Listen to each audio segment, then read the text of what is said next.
All right, guys, we are back from the break. I hope you got some food, got a quick little blood pumping in your body. Let's get into the last session of today, which is going to be the natural reactions starting on page 229. This should last just about an hour, just maybe a little bit less, 55 minutes to an hour. And at that point, we will be taking a break. You will be able to stay in the room. We'll have the question and answer session start at 12:30 p.m. New York time, Eastern Standard Time.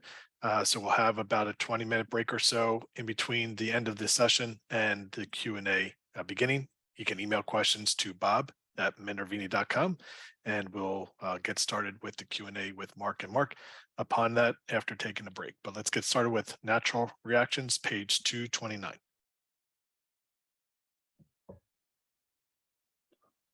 Okay, welcome back. 2022 Master Trader Program. I'm here with Mark Ritchie.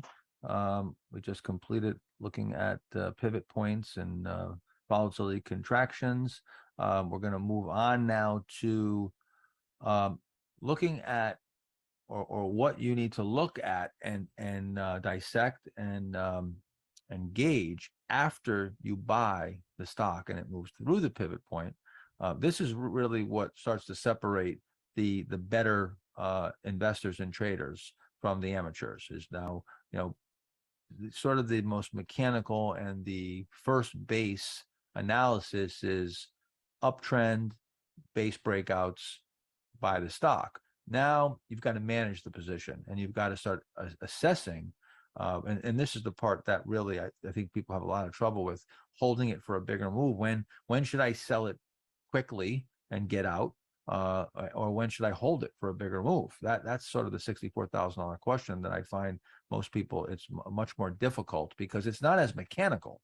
So what I've tried to do is make all this stuff as quantifiable as possible, and even make the post breakout of reading that price action more mechanical. As a matter of fact, we I don't have a slide here for it, but we have a module, a software module with the Minervini Private Access platform that is called Monalert. And we've developed it to actually watch the stocks and look for these things, a bunch more things than I'm about to talk about here. But these are the main ones that I look for post breakout. And we're also now developing, which we're going to have in hopefully in just a couple months, we're going to have charting where this will be overlaid and it'll actually do a lot of the work for you, where it'll start watch the stocks and look for these very confirmations and violations. So the first thing I want to talk about, well, actually, I don't know why this slide's in order. I'm going to actually move that up. So 230, slide 230. So I met a gentleman by the name of Bill Berger, who managed the Berger 100 fund. This was back in the 80s. I had a chance to meet him at a conference. And at the time, Bill was managing a small mid-cap fund, and he was beating the pants off of all of his peers. He was getting really great returns consistently for a number of years. Actually, you can see up there in the corner, that was an ad. His 19-year return was 16.1%. And I remember in the 80s, his returns were like 30% a year for like 5 years. He's really ripping the cover off the ball. So a great guy. He looked kind of like Santa Claus, and he was a really soft-spoken, really wonderful man. I went up to him and I said, Bill, I'm just curious, how are you beating everybody? What is your secret, that you're doing so well, and managing a large amount of money? And he said, son, I buy tennis balls and I sell eggs. And then he walked away from me, and that was it. And I was like, okay. I had no idea what that meant. But over the years, I learned what it meant. And that was another one of those golden nuggets, and a sentence that was worth millions of dollars, because it literally has created the backbone of what I do with stock trading and stock investing. So I'm going to show you what that means and what we're looking for, and what Bill Berger meant when he said that, because I attribute a lot of this analysis that, although this wasn't necessarily his analysis, it was it was my observations and born out of hearing that from Bill, getting that advice. And then I went on to look for the tennis balls and the eggs. And what Bill was referring to was that the stock, like I said before, it's not the news. You get an earnings report. The news isn't what's really important. What's really important is the reaction to the news. The reaction to the news tells you if the news was good or not. The news may sound good to you, but not. Maybe the Wall Street was looking for something much better, and relatively speaking, it was a disappointment. So same thing with when you're trading stocks, you have to gauge as to whether if the stock is strong or not, or again, if it's acting normal or abnormal. If it's acting really strong, great. You want to stay with it. If it's not, and it's not acting normal, then you're going to want to reduce or look to sell it, maybe even before it hits your stop loss, hits your protective stop loss. So I'm going to show you how that looks, and I'm going to show you what I look for, what Mark looks for. And this is David Ryan would tell you the exact same thing. As a matter of fact, David and I went over these tactics for many years and developed a lot of stuff together. And again, this is also explained in my book, Think and Trade Like a Champion, where I talk about the confirmations and violations. So I'm going to take you through that. Many of these examples are actually in the book, but I want to flush it out even more. So once you get a breakout, and you move through these pivot points coming out of the VCP, this is where the rubber really meets the road, where you've got to assess. And what we're trying to do at this point is we're trying to determine right away, as soon as the stock comes out of the base in the next few days, we're trying to determine whether there's institutional buying or just retail buying.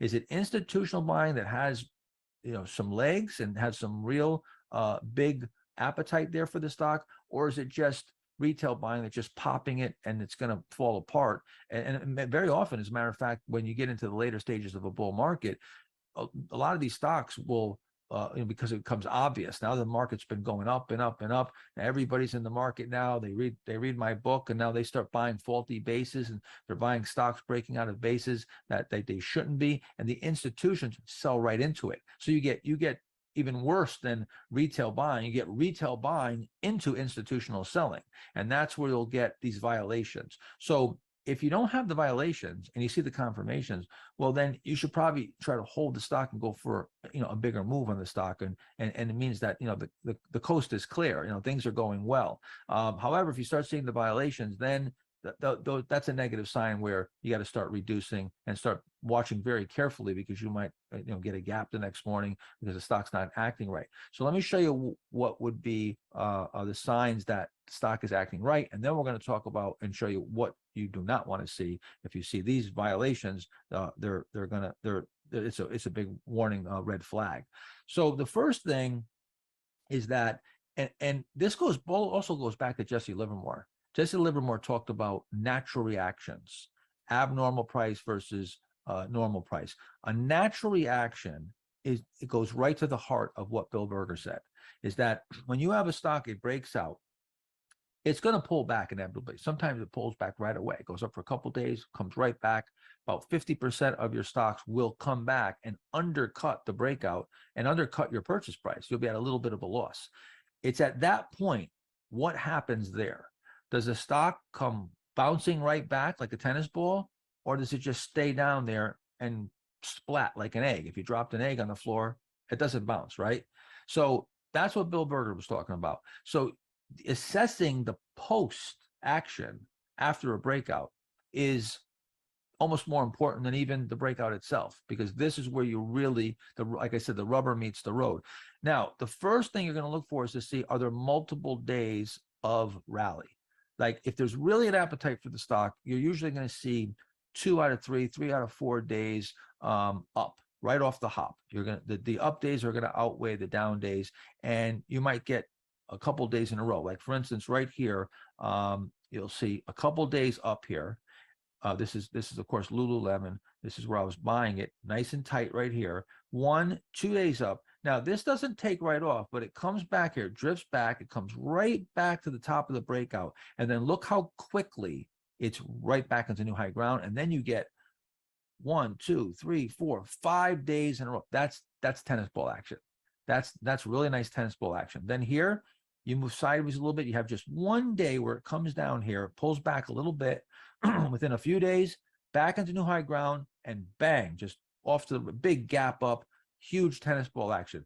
That's a stock that's acting right.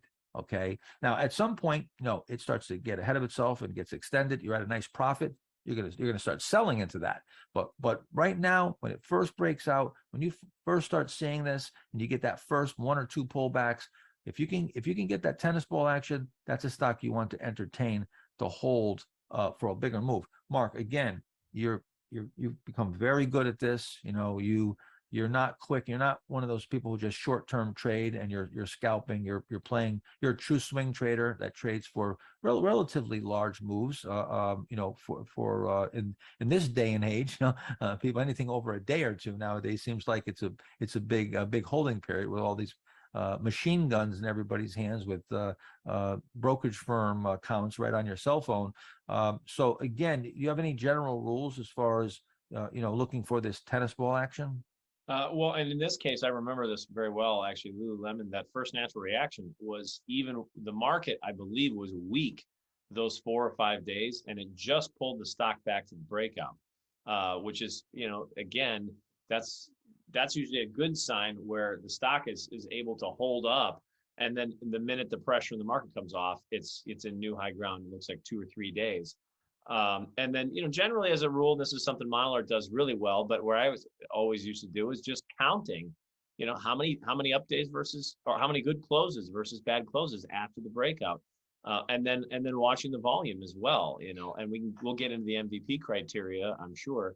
But yeah, those would be some of the first things I'm looking for. I want to see a majority of good closes. Right, good closes, number of days up versus down, and here's a nuance that very few people observe and use. So you see how many days it took for the stock to come down here? I guess it's one, 2, 3, 4, 5. It's like 6 days, right? It drifts back very, very slowly and comes down for 6 days. But look how many days it takes for it to get back into the high ground. 1, 2, 3. See, so it comes down begrudgingly and then rips higher. That's Same tennis thing. ball.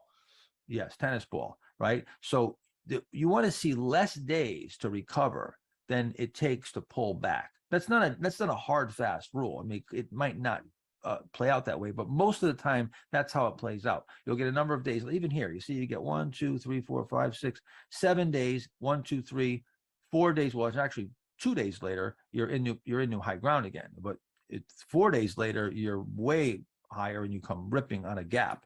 Let's look at it. Here is Netflix. Okay, again, is the train coming in on schedule?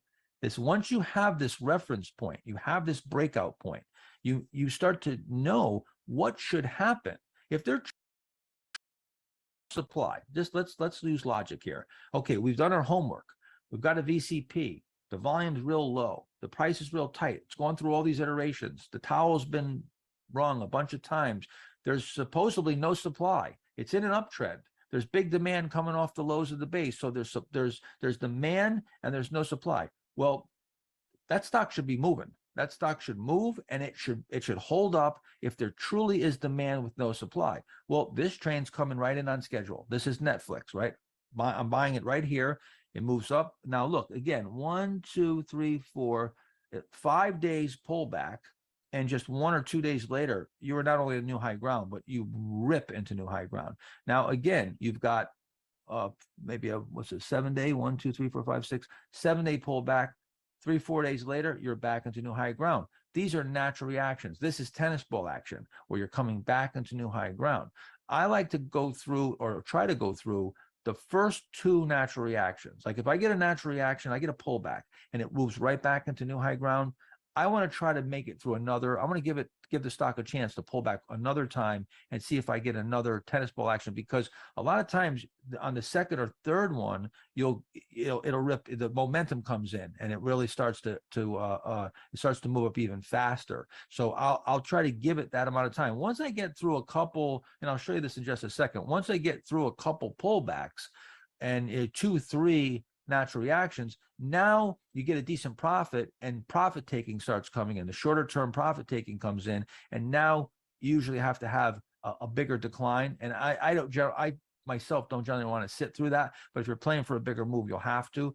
Let's look again. We're looking at some of these stocks, some of the same names that we looked at before, building upon the uptrend, the base, the breakout, and now we're looking post breakout on the same names to live through now what happened once they started moving out of those bases. So again, here we come out of that nice base, right?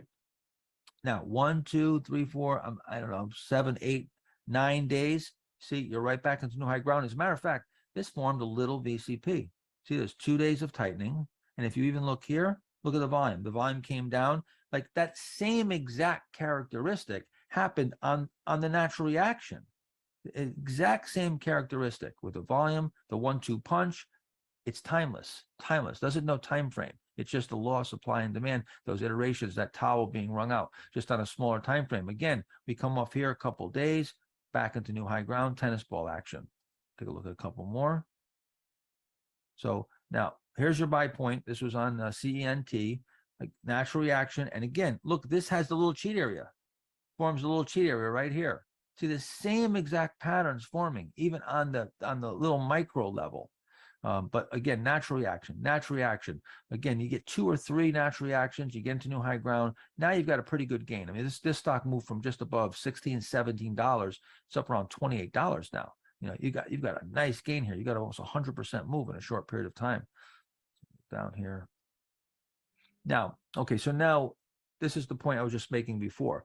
Once you go through a couple reactions, you've made a decent gain. You're to hold for a much bigger move, to go for a really big move, you're going to have to go through some bigger pullbacks and corrections. And usually you're going to shake out a low, like an important low. You'll come down. This is a weekly now too. So this is a lot more time. This is 1, 2, 3, 4, 5, 6, 7, 8, 9, 10. I don't know. This is like almost like 15 weeks, 12 or 15 weeks. So now you go through a longer period of digestion, and you undercut the low and see, but then it comes ripping back, right? Same thing here. You undercut the low, right? Then it comes back, tennis ball action. So the first move is nice and efficient. Then the volatility is going to start coming in because you're going to get profit taken. The stock is going to become more widely followed. It's hitting the new highs list. The news is probably out. It's on CNBC. Kramer's talking about it, whatever. And now you get the volatility, and that's where you're selling right into that. Or if you're holding for a bigger move, then you'll have to go through it. Here's another one here looking at AMAG. I actually bought this. I think we'll look at this in the power play section because this was a power play. Bought it right over here, went up 50% right away, couple natural reactions, but then see, you got to undercut the low here. You got to shake out the low, larger basing period again here. After it makes this next move, you got to shake out the low. A lot of people get stopped out at these lows. If you're going to hold for a bigger move, you're going to have to go through these pullbacks, and you might have to give back a good portion. So the bullish signals are, what we're looking for are more up days than down days. So let's say the stock breaks, and I'm looking over a period of 1 week to 2 weeks. That's the really important period, is 1 to 2 weeks after the breakout. So let's say for the first 7 days, I got 7 out of 8 days up, 5 out of 6 days up, or 5 out of 7 days up. That's good. More up days than down days. Then I look at the closes. How many good closes do I have versus bad closes? And I think, of course, we have examples. Here's Yelp. So again, we come out of the buy points here, and now look, 7 out of 9 days up. That's what I want to see. And you got volume coming in here, right? You got that follow through buying. That's a good sign. That's a good sign. That means that's a stock that you probably want to try to hold. That's showing there's some institutional footprints there. The stock is acting right. That's a stock that you want to hold. All right. Looking for after the stock corrects, how quickly does it recover? Is it coming ripping back? That's a great sign. That's a great sign. If it drifted back slowly, then comes ripping back, am I getting that follow through buying right after it breaks out? Am I getting maybe even get a day or two of pullback? But you want to see that follow through buying, because institutions build positions. Okay, and Mark, maybe you could even talk about this, because you started off with the first your account was, I think, 25,000 or 50,000, then you worked it up to 100 grand, and now you trade tens of millions of dollars. A big difference, right, between trading putting 25,000 to work and tens of millions. So imagine an institution that manages $8 billion and has to take a position, and probably taking, percentage wise, much smaller positions than we would take, but take huge positions. They're buying hundreds of thousands of shares, if not millions of shares. So they got to buy over a number of days. So when they take a position, and this is just one institution, one key institution can move a stock dramatically. And if it's a company that's really got great earnings, a great product, you're going to get a whole bunch of investors that are going to want to own that name. And they're in there slashing and burning. And that's what creates that big move and that persistent buying. Those are the footprints of institutions versus retail, which you'll get a pop and then it just come back. That's what we saw in 2021. I called it the pop and drop market, where you didn't get more than 2-3 days where it came out and then come crashing in. And isn't it funny how right after that, we had this big bear market where all these stocks imploded because the institutions were selling into the retail buying. And, That's right. They were selling ahead of time. They were selling, and you're absolutely right. I was just going to add that, again, this is the power, of how you have the advantage over them. But think of it in the context of everything we've sort of put together for you to now. We're looking for these spots where, using the towel analogy, the towel's been wrung out and there's not a lot of supply, in these tight areas. Well, it doesn't take much buying. So any institutional buying, you're grabbing shares ahead of them, or, and they are, propelling you forward if you've done the analysis properly. And to Mark's point, one decent sized institution, I remember David Ryan explaining this, in some of the early days for me, they can move the stock because they might be buying it. It could be weeks even, and then you add more institutions to it. It just adds power to the move. Oh, well, institutions can buy for months. They're in there persistently buying. Let's take a look at another one. BITA. We looked at this before, if you remember, had earnings 109%, moved it here. Then we went through this BCP, and then 4 out of 5 days up. See, that's what we want to see. And now the natural reaction comes in right back into new high ground. Then takes a little bit longer, back into new high ground. This stock went up almost 500% in 11 months from here. But see, you had a good start. I mean, you buy this stock, it breaks out, you get a nice little profit. You can move your stop to break even, and that's it, free roll it. And you held for 11 months, you're up 500%, close to 500%. So the whole key is to get at a profit right away. And then your options open up. And we're going to talk about this later on in risk management, but you want to get in these stocks and time them so you're at a profit right away. And being at a profit right away tells you that, or gives you the indication that you got institutions and they're buying. Again, here, I'm buying right here. The volume comes in nice, and these follow through days, 1, 2, you get 2 days up, 1 day of pause, another 3 out of 4 days up.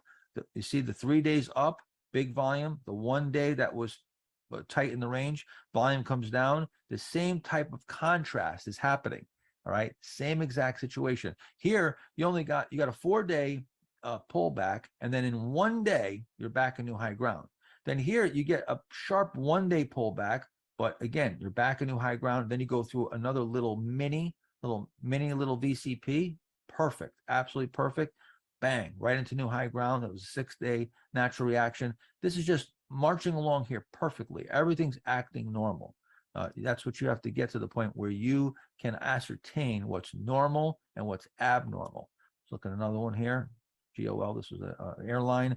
Again, breaks out here, 8 out of 10 days up, right? Pulls back, tennis ball action. Pulls back, tennis ball action. This is acting normal. Another one here, Zillow, of course. Yeah, Zillow came out of that cheat area right here, 7 out of 8 days up, right? That's what we talked about. If you're, the best indication that you're going to do well in the stock is that you're at a profit right away. The more days up versus down days, the more better closes, the better that stock acts coming out of that base, the more likelihood, the probability increases that you've got yourself a stock that can make a big move. So keep that in mind. This is one that I did not buy. It was another one that was like a commodity type name that I was watching, and I did not buy it. I remember this though. It was a low cheat. 5 out of 6 days up. Again, made a nice move. Just going to show you a few of these examples.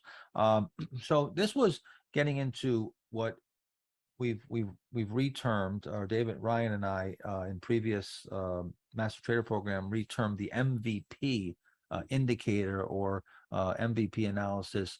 I don't know. Do you want to talk about this, Mark? You're Sure. Yeah, I remember this very well when I learned it from David, because just a quick story. We were sharing, this was, I think, early Master Trader program. And Mark had said, why don't you come share a few examples that you learned? And one of the first questions, I shared some stock, it had broken out and done well, and I took a quick profit. And David said, Mark, did you realize that met my MVP criteria? And I said, well, I don't know the criteria. Would you teach it to me? So I don't, because he was asking, why would you sell all of your position when you had such great, it was acting so well. it was acting so well. He said you were up 12 of 15 days.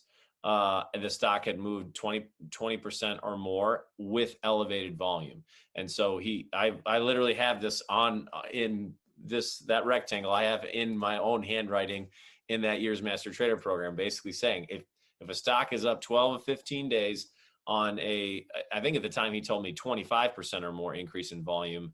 But the idea being there's an elevated volume as well as an elevated price. So if the stock's up 12 to 15 days, but it's only up 8%, that's not showing the institutional firepower. And what David had said, he just said, Mark, these are the ones you want to give the benefit of the doubt to. That is, and that goes all the way back to his days at O'Neill, correct, Mark, where they basically looked at tons and tons of historical examples of this was the early evidence of institutions putting on positions. Yeah, David was, they were noticing that there was a lot of stocks that took off and got extended in price, and they look like, they might be even sells because they moved up so fast. It looked like it was unsustainable. But the sheer power of it, when he went back, he realized that when there was 12 of 15 days or greater up, and a 20% move in that period, which is, a short period of time, only 15 days, and the volume was increased during that period by about 20% or greater, that those stocks tended to be the big winners and went on to make bigger moves. Like those were stocks that you wanted to hold longer. You wanted to give them the benefit of the doubt because the strength begot strength.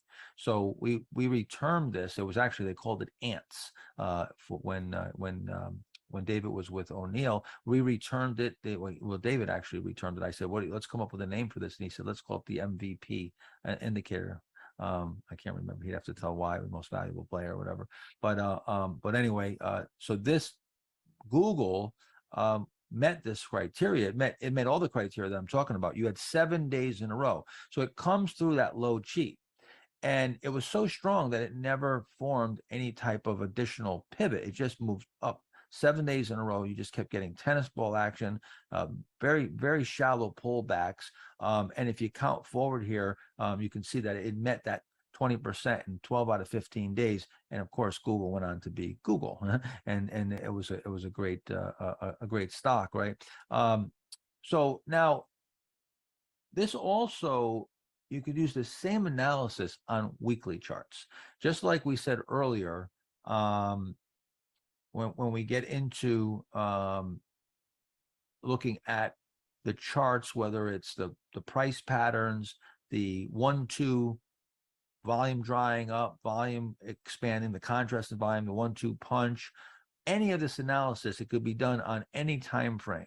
And you can also use the weekly charts. And in this case, you would look for more up weeks than down weeks. If you were longer term, if you're more of an investor and you're using the longer term charts, you can still use the same analysis, still breakouts from bases. As a matter of fact, I always consult a weekly chart.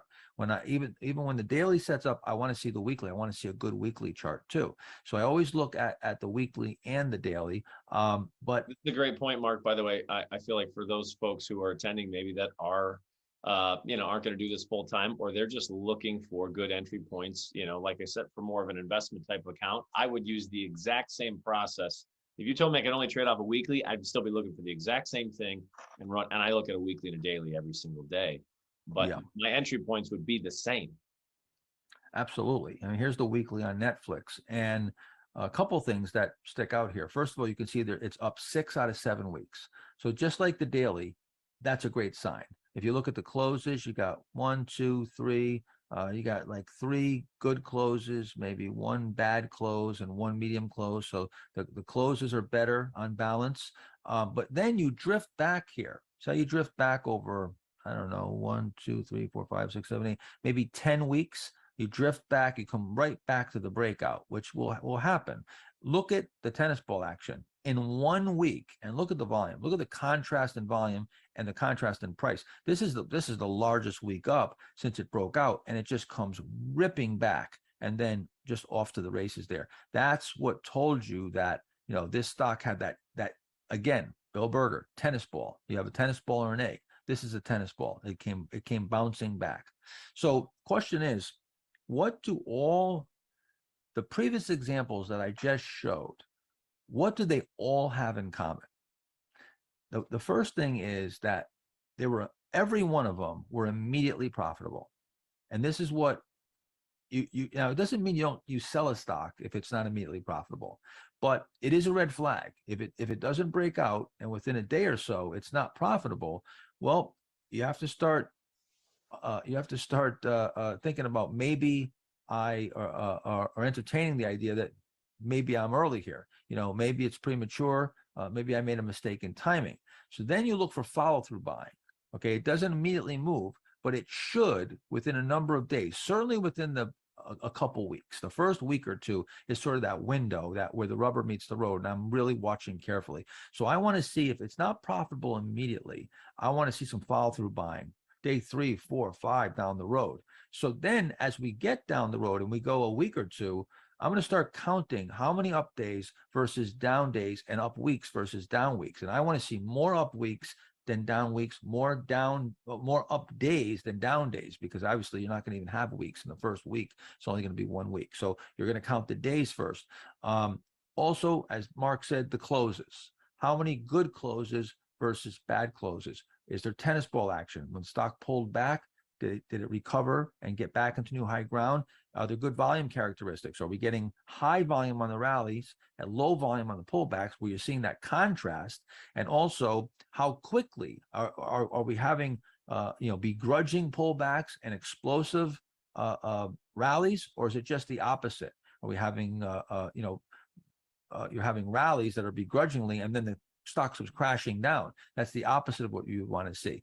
So, all right, so these are the main things that you want to look for. And I'll tell you right now, I've been trading for 40 years, and this analysis post breakout encompasses like 90% of what I'm looking for. This is really pretty much it.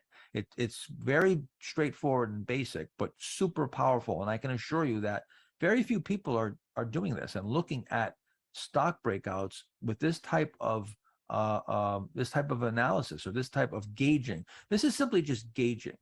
We talk about maybe, Mark too, we need to talk about feedback.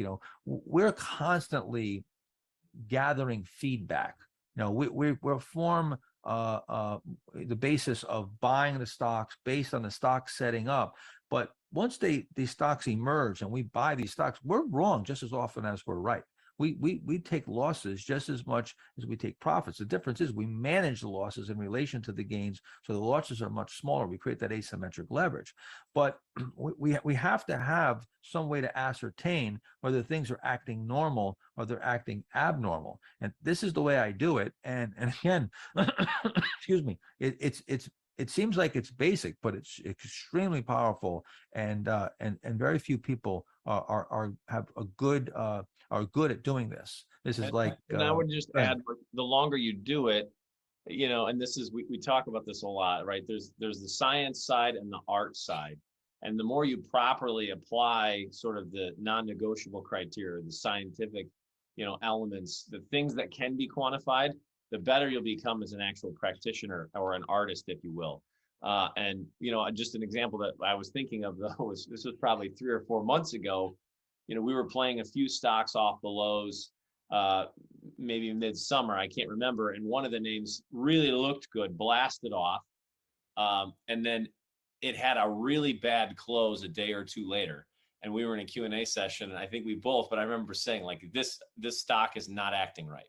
And you said, no, if this was a key leader, it shouldn't be behaving this way. And then sure enough, 2 days later or something, the stock just imploded and got absolutely crushed. And somebody, then asked us the following week, well, how did you know? We didn't know. We just knew. We didn't know it was going to get absolutely murdered. We just knew it was not acting right. And, again, to David Ryan's example of if you're looking at the perfect bills, you're going to see a true stock that is really under institutional accumulation is, to Mark's point, it's not going to have bad closes, certainly right off the hop, because the institutions they're scrambling to get a position. So they're not going to sit there and then dump it on the market. And to your point earlier from, the video, I thought was great in terms of, we saw that again and again as a theme through the latter part of 2021. Well, then it was no surprise when the entire market rolls over, the institutions were net sellers, and they still are today. So yeah, I can't emphasize enough. No, not very few are doing this, and even fewer are doing it well or put in the time to really become an expert in how to use this analysis properly. So not only are 98% of the biggest winning stocks in history in a stage 2 uptrend, and 99% of them are above their 200-day during that period, virtually every single one of those big winners, when they broke out of those VCPs and those bases, had these characteristics, all these characteristics. Almost every single one. You go back, you look, they're either profitable immediately, or there's follow through buying very soon after they break out. There's more up days than down days. There's more good closes than bad closes. There's tennis ball action. They begrudgingly pull back. They explosively take off. Then there's good volume characteristics virtually every single time. So again, demanding that you have this tells you that those are the stocks that you want to hold. Those are giving you the criteria of the biggest winners, and you might have a big winner in your hands. But like I said before, if you go with stocks in downtrends and your stock is acting the opposite of this, well, you're not in the 98% club anymore. You don't have that 99% probability. You have a 1 or 2% probability. And while it could work, the probabilities are going to be a lot less. So let's talk about when those probabilities go south, because now we talked about what you want to see. Let's look at what you don't want to see. And again, I'm not suggesting that you sell the stock and you don't allow it to stop you out. You should, before you even enter a trade, you should already know how much you're going to risk, and you have that stop loss set.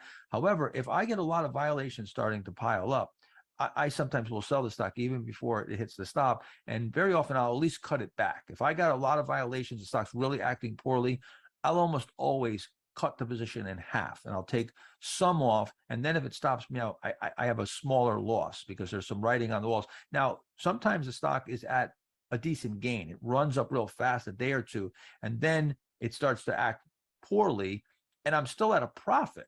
There's times where I'll even take, I'm just going to take a small profit here. It's not acting right, and if it shapes up, maybe I'll go back in it, see if maybe I can get another buy point at some point, and I'll just step aside, or I'll just take some off, and then I'll put the capital that I took off of that, the partial, maybe I take off half, and I put that into another position, and I buy a half position somewhere else of a stock, or force feed one of the stocks that's acting better and buy more of that one if it's still in a base, maybe coming through a second pivot, and then I'll use force displacement and force feed another one.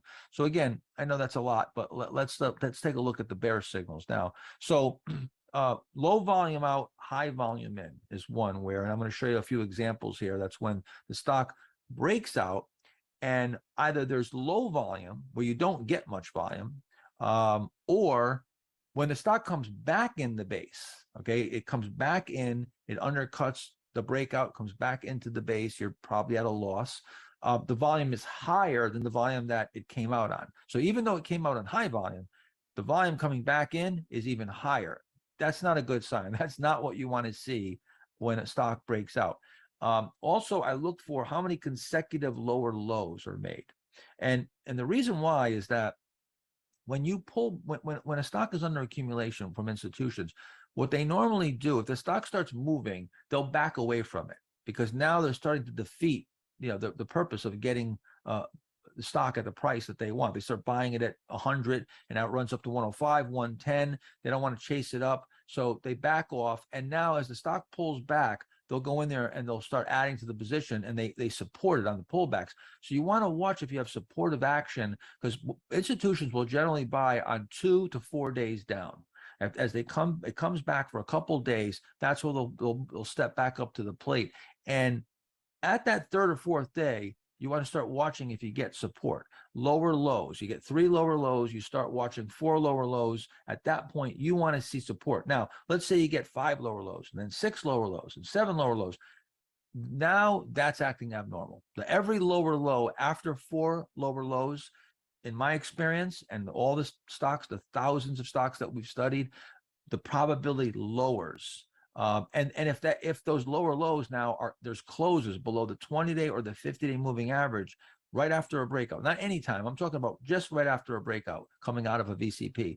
If you're below the 20, you're below the 50, and you've got the lower lows and you got low volume out, high volume in, and you start to have all those pile up, your probability of that trade working out, the probability that you have a big winner plummets. It goes way down. More now, just like on the upside, more bad closes than good closes, as opposed to more good closes than bad closes, is a negative sign. So you're going to count how many good closes, how many days up versus down days, and do the exact same analysis. Only if you get the reverse, that's not good. So let me show you some examples. So lumber liquidators, I showed you when I was buying it and it was a market leader and we got that leverage, right? It took off and it made a big move.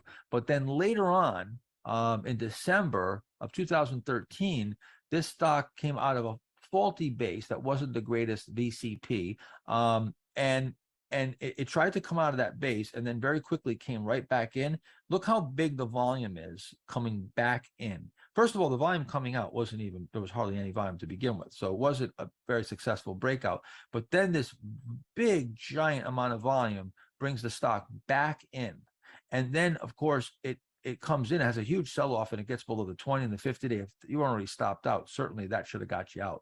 But now the probability just plummets, and this stock topped right here. This was the end, and it was a disaster after that. Here's another one. OUTR was the symbol. Pretty tight here, right? Tries to come out, and now you can see the volume is higher. It comes out on low volume, but then when it comes back in, the volume picks up.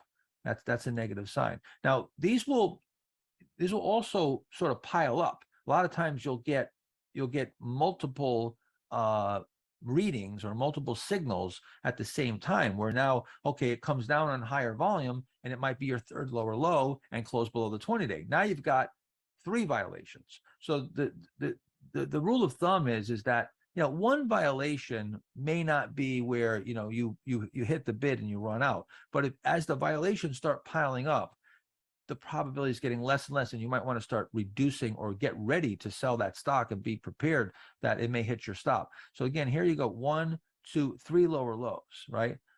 Close below the 20-day line. Now, 4th lower low, 5th lower low, 6th lower low, right? Dead cat bounce, and then it just starts selling off here. This fell apart too. Again, was just not acting right. Go look at another one.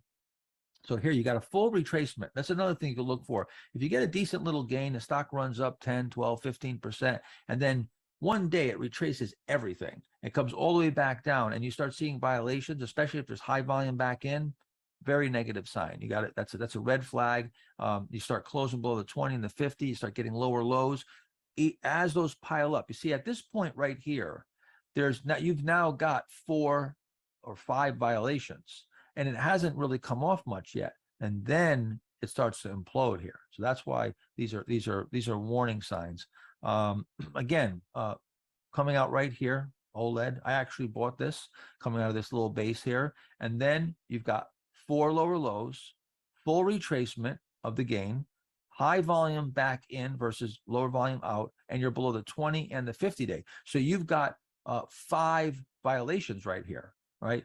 That's enough to say, hey, I gotta reduce here. This is textbook egg too, Mark, just in terms of, you talked before about how you want to see things in new high ground in off ideally a fraction of the days it took you to get there. Here you have the opposite. You've retraced the move. It took you 8 days to, make a nice move, and in 3 days it wipes it all out. That's right. The exact opposite of what we would want to see. So again, here, 4 lower lows. You got a failed, natural reaction. It was pulling back here, started trying to turn up, and then failed. So the natural reaction started looking unnatural, right? Now you're below the 20 day. You got the 4 lower lows. It's just not acting right. Now you spend a bunch of time. Look how long it takes to make this little tiny rally. Comes up, it's only up from like 21 to 22 and a half or so. So it doesn't go up very much, but then very quickly, boom, comes right in and you're at lower lows. And you're getting 1, 2, 3 lower lows, 4 lower lows. Again, just not acting right. If you weren't selling some here, you absolutely should be selling it over here and really and running for the hills. Let's see here. Now, again, another thing to look for when you have pivots, if you have a pivot and it tries to break out of the pivot and then it comes and gets below the pivot, that's what we call a pivot failure. That's negative. That's negative. And now the stock is volatile. You're not getting that alpha, right? You want that alpha on the upside. The stock should be moving up, having very little downside. This is the exact opposite. We're moving down. We have no upside, and then the stock can't rally. This is another O'Neillism, if you will. O'Neill said, and I think he's actually said it in his book.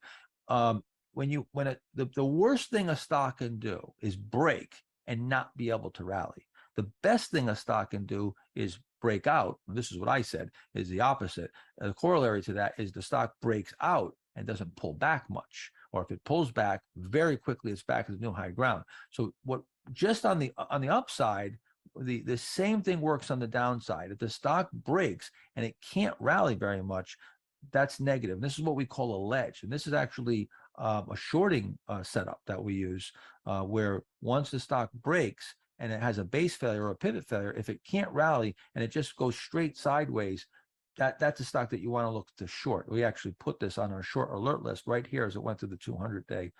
This was Michael Kors.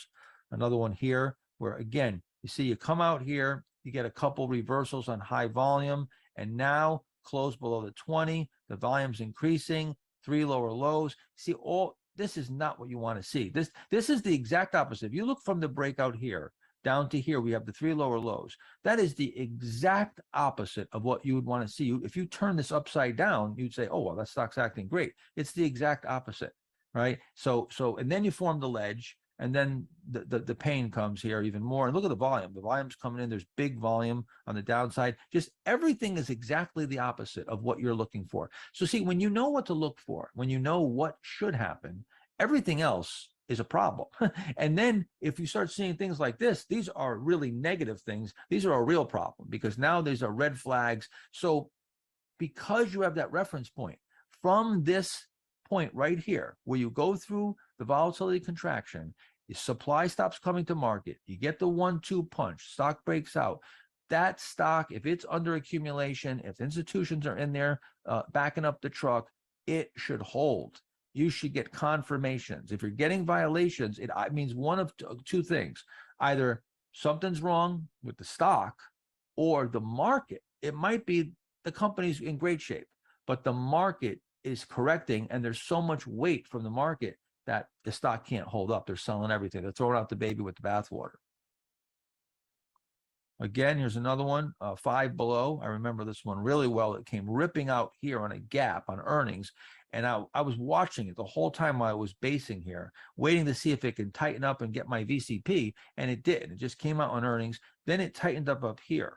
All right. And it tried to break out. But see, it couldn't rally much. It just didn't. It tried to have that. It pulled back. It had a little bit of tennis ball action, but then it started rolling over. 3 lower lows. And they came all the way. You had 8 lower lows, just moved sideways here.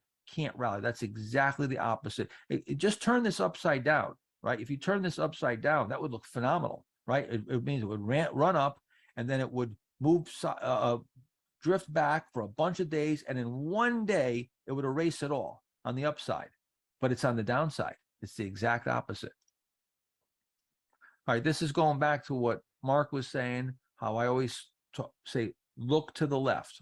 right? A one-way street. Think of being on a one-way street and traffic is coming from the left. So you always look to the left. When you go into a stock, you're going to look and assess the supply on the left side. This is a real skill. This is something that it's hard to quantify. You have to ascertain how deep the correction is, how close the supply is, and then the price action at various levels. And now when you're setting up all around the high, it's a lot easier because you're just looking at that one level. So here in this instance here, you've got this primary base here, and right here, it tightened up pretty nicely here. Tries to break out, but look at that. Boom, comes in. That's not what we want to see. Comes back. Now it's volatile. It comes back up to that level, comes off again, and now here's the ledge, right? Breaks down, and now it comes off here, and it just falls apart. But take a look. Look at where it reverses every time it's at that level. It's clear supply that level. So what would you want to see? You would want to see tightening. You want to see the price tighten up around that level, because that would give you the indication. If you got tightness in price, let's just say, over here, right here, after you bumped up against this level a bunch of times, it tightens up right near those highs and the volume comes way down. Well, that would give you an indication that this supply that you're seeing has stopped coming to market. And now when it moves through there, I'm getting through that level and I've got some evidence that supply stopped coming to market. Now I'm gonna step in and I'm gonna buy that stock maybe. Mark, just to point out too, that breakout attempt, I played this one on that day. And you can just see this is clearly not being accumulated by institutions. No. This is why, look at that reversal. And you don't need, I think I sold the whole position on that one day because, it was just, when you reverse that much on big volume, it tells you, if there are institutions, they're selling it. They're not buying it. Right. And looking left and seeing that there's some, over here, this is the areas where it reversed from here, it reversed from here. That doesn't mean that you don't buy because it's going into that area. It means that you watch carefully on how it acts when it approaches that area. And if it doesn't act right, then that's telling you that supply, there's still supply there. There's still selling or sellers there. So this was a stock that broke out here of a really perfect little cheat area, real tight. And the point here is that, first of all stocks are risky and you got to be careful no matter what the stock is. But the real key is that the stock could look great. It could set up perfect. And because the market might be weak or there's going to be some surprise news, number of reasons, we usually won't know the reason until in hindsight. If you start to get those violations and you start hitting your stop, you got to get out. You got to get out. This stock went down 99% in just 3 months. And I've seen stocks, there was one called Future Healthcare. I think it was FUTR. It was in the 90s, like 95 or something. I was going to buy it. It was setting up, and I didn't buy it for whatever reason. I can't even remember. And the next day it gapped down. It gapped down 80%. It was a disaster. So position sizing, we're going to get into that later. That's one way that you mitigate some of that overnight risk. But when you get these clear cut red flags, you got to heed their warnings. Now, real quick, let's, just like I did before with the upside, with the confirmations, what do all the previous violations have in common? Same question I asked for the confirmations. One, every single one of them did not have follow through. There was no follow through buying. After they broke out, a mediocre rally attempt, and then they ran right into selling. They all had more down days than up days. They all had more bad closes than good closes. Instead of good bullish volume dynamics where you had volume on the upside and low volume on pullbacks and contractions, it was just the opposite. You had volume on the downside and you had low volume rallies. And they all had reversals. They all closed below the 20-day, the 50-day, soon after the breakout. And there was no tennis ball action. Like that example I showed you, if I said if you turned it upside down, it was the exact opposite. It was a tennis ball action going down. You turned it upside down, it would look great, but it didn't. The stock was an egg, and then it accelerated to the downside. So comparing and contrasting these, if you go back and you look at these charts, look at these examples, and then as you start trading, compare and contrast what the violations versus the confirmations, you're going to find that your best trades are going to have the confirmations, your worst trades are going to have the violations, and you'll start to be able to see this and recognize this in real time. So with that, we're wrapping up here. I'm not sure if we're finished for the day or if we've got one more, but we are going to take a break. So we'll take a break here, and then I'll see you for the next section. All right. Thanks, Mark. Appreciate it. Great stuff. Yeah. Okay, guys, that is the conclusion of the natural reaction section and the curriculum for today. What we will be doing is answering questions and answers live with Mark Minervini and Mark Ritchie in 15 minutes. That's 12:30. Mark does have a 15-minute timer that we'll put on here for you. And with that said, do email your questions in to bob@minervini.com. I will just share with you right off the bat here. There are more answers or more questions than we are going to be able to answer. It happens every year. What we try to do is get the vast majority of the most common questions that we ask or that are asked. So just be prepared for that. We do have more question and answer sessions available for next Saturday, as well as the live question and answer session. I do also still see some questions coming in about content we have yet to review. So some questions will be answered in the presentation itself. So let's get back here right in about 14 and a half minutes, and we'll get started with the questions for you guys then.